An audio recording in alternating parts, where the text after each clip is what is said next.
আসসালামু আলাইকুম, সবাই কেমন আছেন? আজকে আমি আপনাদেরকে একটি ইফতারি দোকান দেখাবো। এটা হচ্ছে ভুইয়া বাজার, ভুইয়া বাজারের মোড়ে সেই দোকানটা।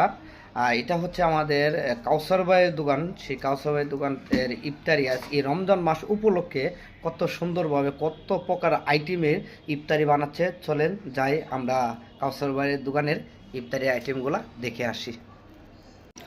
কত সুন্দর করে ইফতারি নিজ হাতে তৈরি করেছেন। চলেন আমরা এগুলো আপনাদেরকে বিস্তারিত দেখাই। এখানে অনেক পেঁয়াজু বেজেছিল, সেই পেঁয়াজুগুলো কিন্তু শেষ হয়ে গেছে অলরেডি।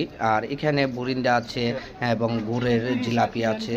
যে গুড়ের জিলাপি আমরা প্রত্যেকটা মানুষ কিন্তু গুড়ের জিলাপি পছন্দ করি এবং গুড় খেতে অনেক সুস্বাদু। এর পাশে দেখছেন আপনারা দই, কিন্তু পাশাপাশি দইও আছে, যেটা আমরা ইফতারির সময় খেতে অনেক ভালো লাগে। বা চেহারির সময় আমরা যদি চেহারির সময় যদি আমরা দই খাই তাহলে কিন্তু অনেক অনেক ভালো লাগে। দেখেন আমাদের প্রিয় ভাবি উনি কিভাবে বেগুন ভাজছে, এটাকে বেগুন চপ বলা হয়। দেখেন পাশে কিন্তু মুড়ি, খেজুর এবং গুড় আরও অন্যান্য বিভিন্ন জিনিস কিন্তু আছে। সেটা কিন্তু আসলে রমজান মাস উপলক্ষেই কিন্তু এই দোকানটা মূলত পিছনে যে